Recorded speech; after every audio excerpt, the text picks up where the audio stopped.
ಕರ್ನಾಟಕ ಸರ್ಕಾರದ ಶಿಕ್ಷಣ ಇಲಾಖೆ ಹೊರತಂದಿರುವ 2ನೇ ತರಗತಿಯ ಇಂಗ್ಲಿಷ್ ಪಾಠ್ಯಪುಸ್ತಕ ಇದೀಗ ವಿವಾದದ ಕಿಡಿಯಾಗಿ ಮಾರ್ಪಟ್ಟಿದೆ.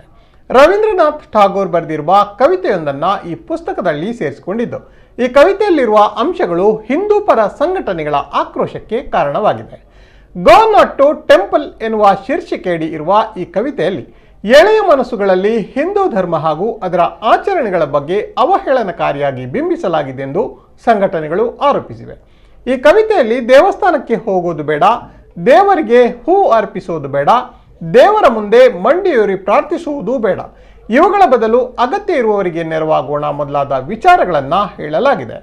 ಪ್ರೌಢಾವಸ್ಥೆಯಲ್ಲಿರುವ ಮಕ್ಕಳಿಗೆ ತಿಳಿಸಬೇಕಾದ ಈ ರೀತಿಯ ವಿಚಾರಗಳನ್ನು 2ನೇ ತರಗತಿಯ ಮಕ್ಕಳ ಮೇಲೆ ಹೇರುವಂತಹ ಪ್ರಯತ್ನ ಈ ಕವಿತೆಯ ಮೂಲಕ ನಡೆದಿದೆ ಎಂದು ಮಕ್ಕಳ ಪೋಷಕರು ಆರೋಪಿಸಿದ್ದಾರೆ.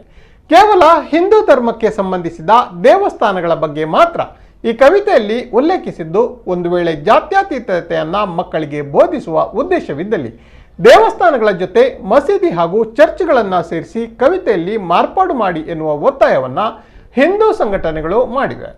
ಸಾಹಿತಿ ಬರಗೂರು ರಾಮಚಂದ್ರಪ್ಪ ಅಧ್ಯಕ್ಷತೆಯ ಪಠ್ಯಪುಸ್ತಕಗಳ ಪರಿಷ್ಕರಣಾ ಸಮಿತಿಯ ಮೂಲಕ ಈ ಪಠ್ಯಪುಸ್ತಕವನ್ನು ಹೊರತರಲಾಗಿದೆ.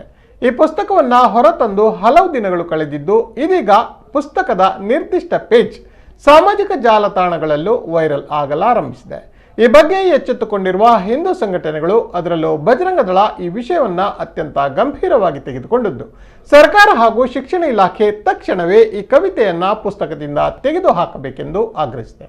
ಇನ್ನು ಈ ಬಗ್ಗೆ ಪ್ರತಿಕ್ರಿಯೆ ನೀಡಿರುವ ಬಜರಂಗ ದಳದ ಪ್ರಾಂತ್ಯ ಸಂಚಾಲಕ ಮುರಳೀಕೃಷ್ಣ ಹಸನ್ತಡ್ಕ, ಕೇವಲ ಹಿಂದೂ ಧರ್ಮವನ್ನು ಕೇಂದ್ರೀಕರಿಸಿ ಧರ್ಮವನ್ನು ಹೀನಾಯವಾಗಿ ಬಿಂಬಿಸುವ ಇಂತಹ ಪ್ರಕ್ರಿಯೆಗಳು ನಿರಂತರವಾಗಿ ನಡೆಯುತ್ತಿದೆ. ಇದೀಗ ಎಳೆಯ ಮನಸ್ಸುಗಳ ಪಠ್ಯದಲ್ಲೂ ಹಿಂದೂ ಧರ್ಮ ಹಾಗೂ ಆಚರಣೆಯ ಬಗ್ಗೆ ನಿರ್ಲಕ್ಷ್ಯ ತೋರಿಸುವಂತಹ ಪಠ್ಯಗಳನ್ನು ಅಳವಡಿಸುವಂತಹ ವ್ಯವಸ್ಥೆಗಳು ನಡೆಯುತ್ತಿವೆ.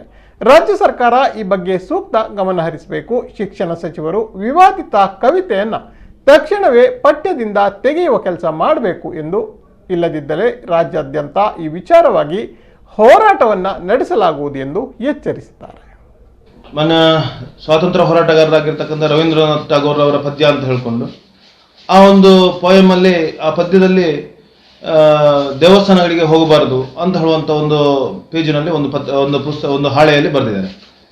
ನಾವು ಇವತ್ತು ಕೇಳ್ತಾ ಇರ್ತಕ್ಕಂಥದ್ದು ಮತ್ತು ವಿಶ್ವ ಹಿಂದೂ ಪರಿಷತ್ ಮತ್ತು ಬಜರಂಗ ದಳದ ಕಡೆಯಿಂದ ಒಂದು ರೀತಿ ಇವತ್ತು ಜಾತ್ಯತೀತದ ಹೆಸರಿನಲ್ಲಿ ಒಂದು ಧರ್ಮದ ಮೇಲೆ ಈ ರೀತಿಯ ಒಂದು ಆಘಾತಕಾರಿಯಾಗಿರ್ತಕ್ಕಂಥ ಭಾವನೆಗಳನ್ನು ಹೇರುವಂಥದ್ದು.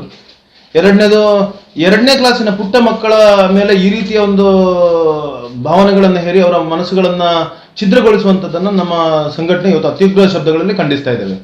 ಏನು ಯಾಕೆ ಕಾರಣ ಅಂತ ಕೇಳಿದರೆ, ಇವತ್ತು ದೇವಸ್ಥಾನಗಳಿಗೆ ನೀವು ಹೋಗಬಾರ್ದು ಅಂತ ಹೇಳುವಂಥ ಒಂದು ಮಾನಸಿಕತೆಯನ್ನು ಬೆಳೆಸುವಂಥ, ಪುಟಾಣಿ ಮಕ್ಕಳಲ್ಲಿ ಬೆಳೆಸುವಂಥ ಇವತ್ತು ವ್ಯವಸ್ಥೆ ಏನಿದೆ, ಇದು ಅತ್ಯಂತ ಖಂಡನೀಯವಾಗಿರ್ತಕ್ಕಂಥದ್ದು. ಸರ್ಕಾರ ಇವತ್ತು ಯಾರು ಶಿಕ್ಷಣ ಸಚಿವರಿದ್ದಾರೆ, ತಕ್ಷಣ ಗಮನ ಹರಿಸಬೇಕು. 2ನೇ ಕ್ಲಾಸ್ನಲ್ಲಿ ಬಂದಿರತಕ್ಕಂಥ ಸುಮಾರು 69ನೇ ಪೇಜಲ್ಲೇ ಇದೆ. ಅದು ನಾನು ಗಮನಿಸಿದಾಗ 69ನೇ ಹಾಳೆಯಲ್ಲಿ ಇದೆ, 69ನೇ ಪೇಜಿನಲ್ಲಿದೆ. ತಕ್ಷಣ ಈ 2ನೇ ಕ್ಲಾಸಿನ ಇಂಗ್ಲಿಷ್ ಲ್ಯಾಂಗ್ವೇಜ್ ಏನಿದೆ, ಆ ಲ್ಯಾಂಗ್ವೇಜ್ನಲ್ಲಿರ್ತಕ್ಕಂಥ ಈ ಒಂದು ಪದ್ಯದ ಇದನ್ನು ಬದಲಾವಣೆ ಮಾಡಿ ತಕ್ಷಣ ಹೊಸ ಪಠ್ಯಪುಸ್ತಕ ಅಥವಾ ಹೊಸ ವಿಧಾನವನ್ನು ಬದಲಾವಣೆ ಜಾರಿಗೆ ತರಬೇಕು. ಇಲ್ಲದೇ ಇದ್ರೆ ಮುಂದಿನ ದಿನಗಳಲ್ಲಿ ನಮ್ಮ ಸಂಘಟನೆ ಹಿಂದೂ ಸಮಾಜದ ಭಾವನೆಗಳಿಗೆ ತೊಂದರೆ ಆಗಿರ್ತಕ್ಕಂಥ ಪರಿಣಾಮ ಇಡೀ ಹಿಂದೂ ಸಮಾಜವನ್ನು ಇದರ ವಿರುದ್ಧ ಜಾಗೃತ ಮಾಡಿ ಹೋರಾಟವನ್ನು ಮಾಡುವಂಥ ದಿನಗಳು ಬರ್ಬೋದು. ಅದನ್ನು ಅತ್ಯಂತ ಶೀಘ್ರವಾಗಿ ಮತ್ತು ಅತ್ಯಂತ ತಕ್ಷಣ ಇದನ್ನು ಗಮನಿಸಿ ಇದನ್ನು ಬದಲಾವಣೆ ಮಾಡುವಂಥ ವ್ಯವಸ್ಥೆಯನ್ನು ಮಾಡಬೇಕು ಅಂತ ಹೇಳುವಂಥದ್ದನ್ನು ಕರ್ನಾಟಕ ಸರ್ಕಾರಕ್ಕೆ ಮತ್ತು ಶಿಕ್ಷಣ ಇಲಾಖೆಯ ಶಿಕ್ಷಣ ಸಚಿವರಿಗೆ ನಾವು ಆಗ್ರಹವನ್ನು ಮಾಡ್ತಾ ಇದ್ದೇವೆ.